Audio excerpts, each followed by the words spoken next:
하나님의 말씀 함께 보겠습니다. 출애굽기 1장 8절에서 14절 말씀입니다. 출애굽기 1장 8절에서 14절 말씀 우리 함께 읽도록 하겠습니다.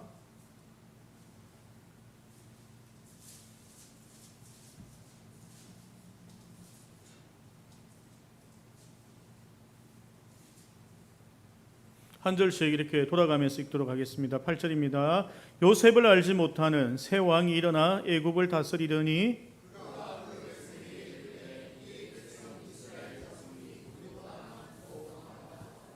자, 우리가 그들에게 대하여 지혜롭게 하자. 두렵건대 그들이 더 많게 되면 전쟁이 일어날 때에 우리 대적과 합하여 우리와 싸우고 이 땅에서 나갈까 하노라 하고,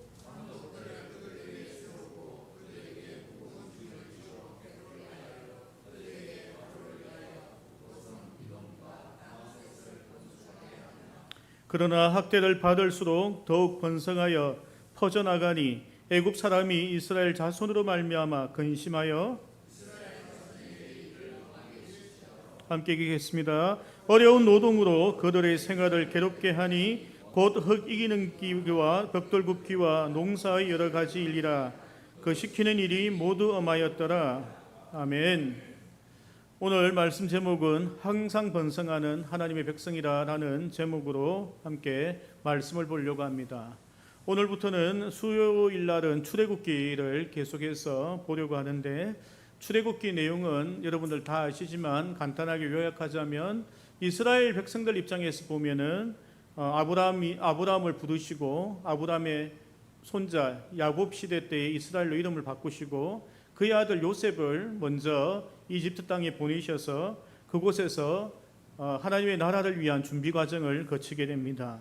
그리고 나서 70명의 가족이 이집트로 건너가게 되고, 그 중간 과정은 어떤 일이 있었는지 모르지만 갑자기 출애굽기에 되어서 그들이 노예의 생활을 하게 되면서 출애굽을 시작하게 되어진다라는 것입니다. 이스라엘 백성들 입장에서는 그렇게 이 성경을 볼 수 있지만 우리 입장에서 볼 수 있는 것은 하나님께서 하나님의 백성들을 어떻게 구원하시고 축복하시는지를 출애굽기를 통하여 볼 수 있는 것입니다. 이집트는 세상을 의미합니다. 그래서 이집트에서 살아가고 있던, 세상에서 살고 있는 하나님의 백성들을 하나님께서 구원하셔서 광야 같은 세상 속에서 어떻게 축복하시고 인도하시는지를 보여주시고, 결국에 하나님의 축복의 땅으로 인도하셔서 그곳에서 어떻게 살아가야 할지를 하나님께서 출애굽기를 통하여 보여주고 계시다라는 것입니다.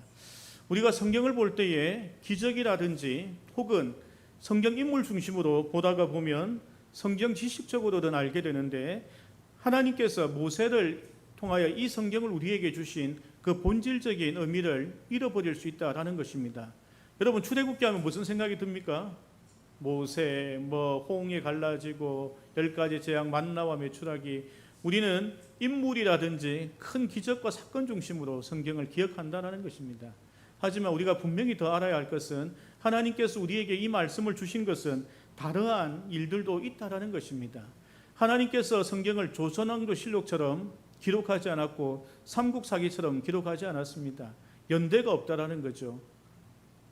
그것은 하나님께서 성경을 통하여 다른 것들을 보여주길 원하시기 때문이라는 것입니다. 이 기록만 보여주자는 것이 아니라는 것이죠. 그래서 우리는 성경을 대할 때에 기적에 초점을 맞추는 것이 아니라 표적에 초점을 맞춰야 하는 것입니다. 하나님께서 자기가 홍해도 가를 수 있고 만나와 메추라기도 줄 수 있다는 걸 보여주려고 이 기록을 하신 게 아니라는 거죠. 이것을 통하여 이 시대를 살아가는 우리에게 하나님께서 어떤 메시지가 있는지, 또한 하나님께서 앞으로 어떤 일을 일으키실지에 대한 것을 출애굽기를 통하여 우리에게 말씀하시고자 한다라는 것입니다. 그래서 우리가 성경을 볼 때는 그 메시지에 주목을 해야 한다라는 것입니다. 설교자가 오랫동안 설교를 하다 보면 이런 일들이 있습니다. 똑같은 성경 본문으로 수없이 많이 설교를 하지만 설교 원고를 준비할 때마다 설교 내용이 바뀐다라는 거예요. 똑같은 원고를 가지고 제가 설교하려고 준비해도 어떨 때는 순서를 바꾸어서 강조할 점을 하나님께서 바꾸어 주신다라는 겁니다. 제가 처음에 청빙을 위하여 설교하러 왔을 때도 그 설교 원고로 최근 7년 동안 제가 한 20번 넘게 설교를 한 것 같아요. 근데 설교를 할 때마다 하나님께서 다르게 은혜를 주시고 다르게 설교를 하게 하신다라는 것입니다. 그 이유는 하나님께서 살아계셔서 하나님의 백성들에게 특별하게 하시고 싶은 말씀이 있다라는 것입니다. 이 말씀이 선포되고 나면 이 말씀을 이루겠다라는 이야기입니다. 이해하셨죠? 하나님께서 우리에게 이 말씀을 하시고자 한다라는 것은 이 말씀을 하나님께서 섬기는 사람들 교회 안에서 이루겠다라는 말씀을 하시길 원하신다라는 것을 알아야 한다라는 것입니다. 어떨 때는 우리에게 징계를 하기 위하여 이 말씀을 하실 수도 있고, 어떨 때는 축복하기 위하여 이 말씀들을 우리에게 주신다라는 것입니다. 제가 출애굽기를 선택하여 설교하고자 했던 이유는 하나님께서 늘 동행하시는, 인도하시는 그 하나님을 경험했으면 하는 마음으로 이 설교를 준비했습니다. 또 이 설교를 준비할 때에 정말 하나님의 백성들이 얼마나 큰 축복과 은혜들을 누리며 만나와 메추라기와 불기둥과 구름기둥으로 인도함을 받고 있는지를 우리 성도님들이 누리면서 그렇게 살아가길 원한다라는 것입니다. 여러분, 좋은 설교는요, 들을 때만 은혜 받는 것이 아닙니다. 여러분들의 삶을 살아갈 때 그 설교가 기억나는 거예요. 목사님이 지난주 이런 말씀하셨지, 그 말씀이 내 마음속에 생각나는 거예요. 왜냐하면 하나님께서 그 속에 그 말씀으로 역사하고 있기 때문입니다. 제가 이 설교 적으면서 지울까 막 고민을 많이 했거든요. 제가 제 감정 파는 거, 내 무덤 파는 거잖아요. 목사님 설교 듣고 주중에 생각 하나도 안 나던데 지난주에 무슨 말 하셨죠? 이러면은 제가 곤란하지만 하나님 분명히 생각나게 하실 거예요. 이번 주에 생각 안 나도 어떤 위기나 고비 때에 또 은혜를 딱 받을 때 그때 이 말씀을 하셨지, 그게 내 삶에 이제서야 일어나는 거구나 라는 생각을 하게 된다는 거예요. 그게 살아있는 말씀이 우리 교회에 선포되고 내 삶 속에서 역사한다는 것을 우리가 깨달아 알아야 될 줄로 생각됩니다. 말씀이 이 세상을 창조하셨습니다. 말씀이 폭풍도 잠잠하게 하셨습니다. 말씀이 죽은 나사로도 살리셨습니다. 그 말씀이 우리 귀에 들려서 내 삶 속에서 역사하는 힘이 크기를 축복합니다. 오늘 이제 성경 본문으로 들어가서 이스라엘 백성들이 처음에 이집트로 이주하게 된 이유는 요셉이라는 인물이 이집트로 가게 되었기 때문이었습니다. 비록 요셉이 이집트로 간 것은 하나님께서 막 좋게 해서 간 것은 아니었죠. 그의 형제들이 시기 질투하여 요셉을 이집트에 팔아버리게 됩니다. 그럼에도 불구하고 그는 요셉은 어떻게 되어졌습니까? 보디발의 집에 팔려갔는데 그 집이 축복을 받았습니다. 요셉이 모함을 당해 감옥에 갔습니다. 감옥에 있는 사람들이 축복을 받았어요. 그리고 나니 이집트 왕이 그를 스카웃해서 총리로 삼게 되죠. 그 나라가 축복을 받는 거예요. 하나님의 백성은 가는 곳마다 다 축복이 많은 거예요. 그 주변이 잘 되는 거예요. 하나님의 교회가 이곳에 있으므로 이 장림 땅이 잘 되는 거예요. 그러한 소망을 가지고 우리가 이 신앙생활을 해야 될 줄로 믿습니다. 여러분, 보디발을 보세요. 얼마나 눈치가 빠릅니까? 이 은혜가 자기 집이 잘 되는 게 요셉 때문인지 알았던 거예요. 우리도 그 정도 눈치는 있어야 되지 않겠습니까? 하나님을 몇 년을 믿는데 우리가 눈치가 없어서 하나님께서 어떤 일을 우리에게 하실 줄도 모르고 그냥 살아간다면 얼마나 우리가 불쌍합니까? 하나님을 알지 못하는 보디발도 요셉을 보니까 저 애 때문에 내가 잘 되는 것 같네. 저 애를 우리 가정에 재산을 다 맡기면 더 잘 되겠네 하고 요셉에게 다 맡기는 거예요. 그러한 축복의 통로가 되는 것이 하나님의 백성이라는 것입니다. 오늘 그러한 소망이, 그러한 역사가 우리 속에 있기를 소망합니다. 그런데 요셉은 믿지 않은 자들에게도 그러한 축복의 통로였지만 자기 가족에게도 축복의 통로가 되었습니다. 중동 땅에 7년 동안 가뭄이 되어 먹을 것이 없었습니다. 그래서 자기 형들이 이집트로 와서 식량을 사러 오죠. 그때 요셉이 만나 그의 가족을 구원하게 됩니다. 여러분, 하나님의 백성들은 이러한 축복이 있는 거예요. 주변의 이웃들도 잘 되지만 자기 가족도 살리는 놀라운 은혜들을 가진 것이 하나님의 말씀대로 언약 백성들이 그렇게 되어진다라는 것입니다. 그런데 이제 눈치 없는 이제 이집트 왕이 등장합니다. 우리 창세기 1장 8절 말씀 볼게요. 함께 읽겠습니다. 시작.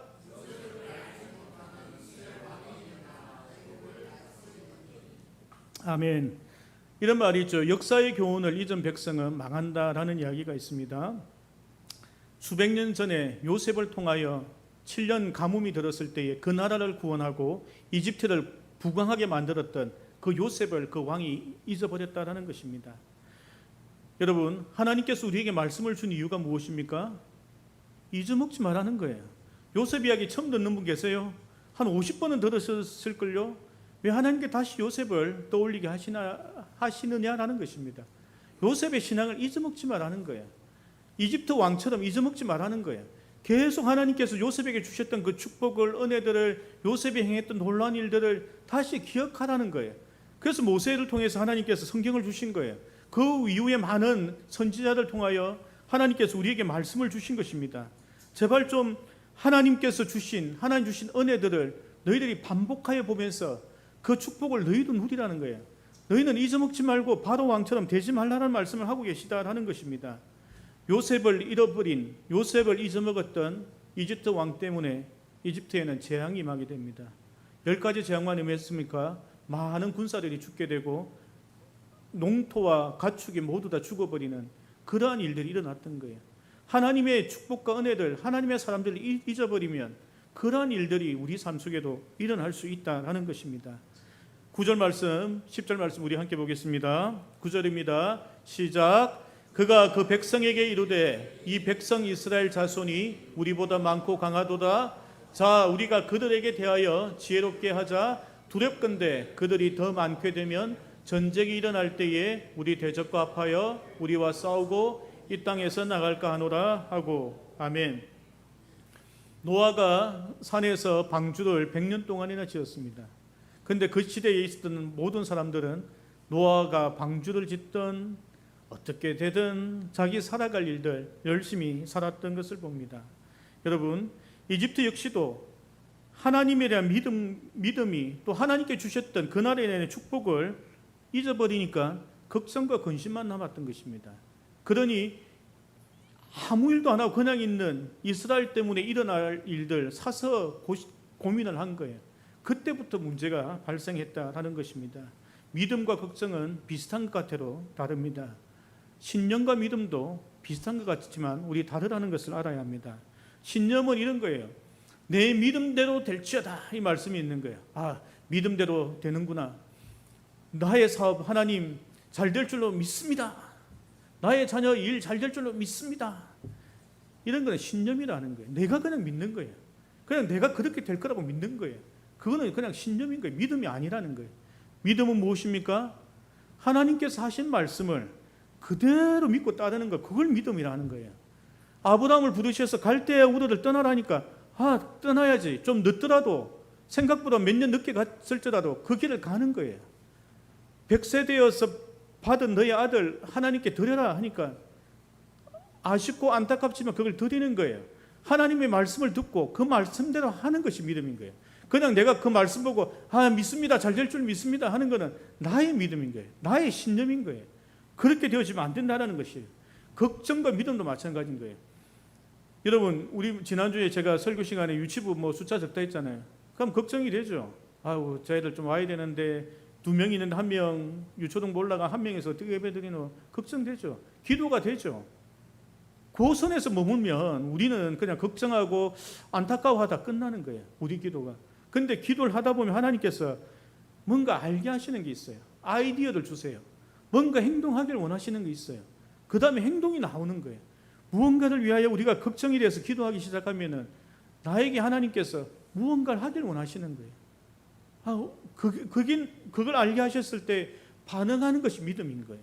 걱정하고 애통하는 것에서 한 단계 더 나아가는 것이 믿음이다라는 것입니다. 직분도 마찬가지입니다. 우리가 직분 주어질 때 어떻게 합니까? 못할 것 같죠? 그러면 사양하기도 합니다. 아니면 저분시키라고 이야기합니다. 그게 아니라는 거예요. 그거는 하나님을 못 믿는 거예요. 내만 믿는 거예요. 나의 과거에 나의 경험과 지금 내 자신과 주변 사람들을 의식하는 거죠. 내가 잘할까 못할까. 그거는 겸손한 것이 아닌 거예요. 하나님을 믿기 때문에 약한 나를 들어서 강한 자를 부끄럽게 하실 그 하나님을 믿기 때문에 내가 아멘하고 순종하는 거예요. 나에게 주어지는 일들이 그렇게 받아들이는 거예요. 하나님께 나에게 어떤 직분을 맡겼을 때에 아멘, 하나님 내가 약하지만 부족하지만 하나님 믿음으로 하나님 하겠습니다 라는 것이 믿음이라는 거예요. 겸손한 것처럼 내가 이거 못하겠습니다, 저 사람 시키시죠, 그게 믿음이 아니라는 거예요. 직분을 받을 때에도 우리는 믿음으로 받아야 된다는 것입니다. 오늘 이제 결론으로 갑니다. 12절 말씀 우리 함께 읽습니다. 12절 말씀 우리 같이 읽을게요. 시작.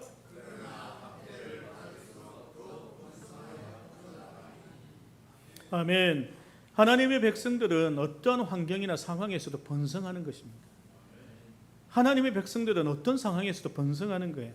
그 이유는 하나님께서 우리에게 첫 번째 명령하시고 축복하셨던 것이 생육하고 번성하라는 말씀이거든요. 그러니까 우리는 번성할 수밖에 없는 유전자를 갖고 태어난 것입니다. 또한 특별히 하나님께서 이스라엘 백성들에게 약속을 주셨죠. 아브라함을 통하여 가나안 땅에 하나님의 나라를 세우겠다라는 그 약속의 말씀을 추가로 더 받은 거예요. 그러니까 이 약속의 말씀 때문에 어떠한 환경이 일어나도 그들은 번성할 수밖에 없는 거예요. 코로나 시기 때 많은 교회들이 숫자가 줄어들었다고 하는 교회들이 있습니다. 하지만 그런 교회들만 있는 것이 아니에요. 우리 교회는 코로나 시기 때 더 부흥했습니다. 다른 교회들도 많이 있다라는 거예요. 어떤 목사님이 이렇게 이야기하시는 거예요. 우리 교회는 원래 가정의 거실이 늘 TV 보고 서로 밥 먹고 간식 먹고 야식 먹는 분위기였는데 코로나 시기 동안에 그 처소가 예배의 장소로 바뀌었다는 거예요. 그런데 더 중요한 것은 성도들이 집에서 은혜 받고 나니까 모이고 싶어서 안달이 난다는 거예요. 그러니까 교회가 오픈되어서 모이니까 더 큰 은혜와 눈물과 감동이 있다라는 거예요. 그 교회 유튜브로 예배를 드리는 사람들이 그 교회로 다시 달려가는 거예요. 그래서 그 교회가 다시 성장하는 거예요. 여러분, 코로나 시기라고 우리가 위축만 된다라고 생각하면 안 된다는 거예요. 환경 때문에 우리가 위축된다고 말씀하시면 안 된다는 거예요. 우리 친척 중에는요, IMF 때 부자 된 사람이 있어요. 지금 수백억 자산가가 됐어요. IMF 때 부자가 되신 분이. 여러분, 환경 때문에 그런 것이 아니라는 거예요. 하나님께서는 번성하기로 우리에게 약속했기 때문에 우리는 번성할 수밖에 없다라는 것입니다. 형편대로 사는 것이 아니고 믿음으로 살아가야 된다는 것입니다. 교회도 역시 형편대로 교회를 운영하는 것이 아니라 믿음으로 교회를 운영한다라는 것입니다. 이스라엘 백성들의 형편은 어떻습니까? 노예조요. 노예입니다. 노예의 형편대로 사는 거 이런 걸 것 같아요. 자, 오늘도 열심히 일해서 우리 주인님 마음에 들게 해서 나중에 잔치할 때 고기라도 좀 얻어먹어야지. 이렇게 생각하는 게 노예들이 형편대로 살아가는 걸 거예요. 하지만 그들은 노예로 살아가는 환경이었지만 생각나는 게 일어났던 거예요. 하나님께서 우리에게 약속하셨던 게 있지. 하나님께서 기도하면 응답하신다고 하셨지. 우리 아브라함, 이삭, 야곱에게 했던 그 약속의 말씀이 있지. 그걸 기억해낸 거예요. 그 형편대로 산 게 아니고 약속의 말씀을 붙들고 믿음으로 살아가겠다라는 것을 택한 거예요. 그러니 그 형편이 하나님의 나라의 상속자가 된 거예요. 우리가 형편대로 살아간다면요, 여러분 아무것도 안 되는 거예요. 형편대로 살아가면요, 여러분들 금수저들한테 이길 수 있겠습니까? 못 이기죠. 금수저한테 못 이깁니다. 그렇게 하니까 우리 자신들이 자꾸 낮아지는 거예요. 예수 믿어도 안 되네. 기도해도 안 되네. 교회 다니도 안 되네. 나중에 목사님 받기도 안 되네. 이런 말씀하실 줄도 몰라. 근데 그게 아니라는 거예요. 제가 서두에 이야기했던 것처럼 하나님께서 말씀을 선포하겠다라는 것은 그 약속의 말씀을 이루시겠다라는 거예요. 요셉을 등장시키셨다는 것은 그 요셉의 축복들을 우리 가운데 이루시겠다라는 것입니다. 그런 믿음으로 나아가는 거예요. 내 형편대로 하면 아무것도 안 되는 거예요. 약속의 말씀을 붙들고 가는, 약속의 말씀을 붙들고 기도하는 자들이, 그 자들을 통하여 하나님께서 놀라운 기적들을 일으키신다라는 것입니다. 사랑하는 성도 여러분, 오늘도 하나님께서 우리 교회에게 축복하시는 거예요. 요셉을 끄집어냈다는 것, 축복하겠다는 것입니다. 그 말씀이 우리 귀에 들렸다는 것은, 요셉의 이름이 들렸다는 것은, 그것은 우리에게 축복인 거예요. 하나님께서 우리에게 이 말씀을 선물로 주시는 거예요. 그동안 10번, 20번, 50번 들어도 일어나지 않았다면 여러분 약속의 말씀을 붙들고 형편대로 사는 것이 아니고 하나님의 기적을 꿈꾸며 살아갔던 그 하나님의 백성들처럼 오늘 이 시간에 그런 믿음으로 우리 다 같이 그런 믿음의 고백을 할 수 있는 우리 성도님들 되길 축복합니다. 아멘. 이 시간에 제가 기도하겠습니다. 하나님 감사합니다. 우리에게